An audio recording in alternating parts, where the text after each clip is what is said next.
പരിശുദ്ധ പിതാവിന് വേണ്ടിയുള്ള പ്രാർത്ഥന. നമ്മുടെ പരിശുദ്ധ പിതാവായ ഈ നിമിഷം പേര് സമർപ്പിക്കാം. മാർപ്പാപ്പയ്ക്ക് വേണ്ടി പ്രാർത്ഥിക്കാം.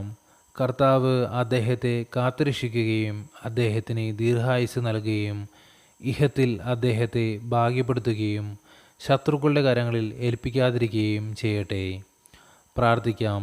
സകല വിശ്വാസികളുടെയും ഇടയനും ഭരണാധികാരിയുമായ ദൈവമേ, നിന്റെ സഭയെ ഭരിക്കുവാൻ നീ തിരുമനസ്സായിരിക്കുന്ന നിന്റെ ദാസൻ ഈ നിമിഷം പേര് സമർപ്പിക്കാം. മാർപ്പാപ്പയെ കരുണയോടെ തൃക്കൺ പാർക്കണമേ. അദ്ദേഹത്തിന് ഏൽപ്പിക്കപ്പെട്ടിരിക്കുന്ന അജഗണങ്ങളോടൊന്നിച്ച് നിത്യജീവിതത്തിൽ പ്രവേശിക്കാൻ ഇടവരത്തക്കവണ്ണം വചനവും പ്രവൃത്തിയും കൊണ്ട് ഭരണീയർക്ക് ഫലപ്രദമായി തീരുവാനുള്ള അനുഗ്രഹം അദ്ദേഹത്തിന് നൽകുകയും ചെയ്തരുളണമേ. ആമീൻ. സ്വർഗസ്ഥനായ ഞങ്ങളുടെ പിതാവേ, അങ്ങയുടെ നാമം ഉചിതമാകണമേ. അങ്ങയുടെ രാജ്യം വരണമേ. അങ്ങയുടെ തിരുമനസ്സ് സ്വർഗത്തിലെ പോലെ ഭൂമിയിലുമാകണമേ. അന്നു വേണ്ടുന്ന ആഹാരം ഇന്ന് ഞങ്ങൾക്ക് തരണമേ.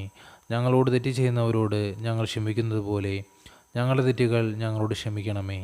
ഞങ്ങളെ പ്രലോഭനങ്ങളിൽ ഉൾപ്പെടുത്തരുതേ, തിന്മയിൽ നിന്ന് ഞങ്ങളെ രക്ഷിച്ചുകൊള്ളണമേ. നന്മ നിറഞ്ഞ മറിയമേ സ്വസ്തി, കർത്താവ് അങ്ങയോടുകൂടെ സ്ത്രീകളിൽ അങ്ങ് അനുഗ്രഹിക്കപ്പെട്ടവളാകുന്നു. അങ്ങയുടെ ഉദരത്തിൻ്റെ ഫലമായ ഈശോ അനുഗ്രഹിക്കപ്പെട്ടവനാകുന്നു. പരിശുദ്ധ മറിയമേ തമ്പുരാൻ്റെ അമ്മേ, പാപികളായ ഞങ്ങൾക്ക് വേണ്ടി ഇപ്പോഴും ഞങ്ങളുടെ മരണസമയത്തും തമ്പുരാനോട് അപേക്ഷിച്ചു കൊള്ളണമേ. ആമീൻ. പിതാവിനും പുത്രനും പരിശുദ്ധാത്മാവിന് സ്തുതി, ആദിലെ പോലെ ഇപ്പോഴും എപ്പോഴും എന്നേക്കും. ആമീൻ.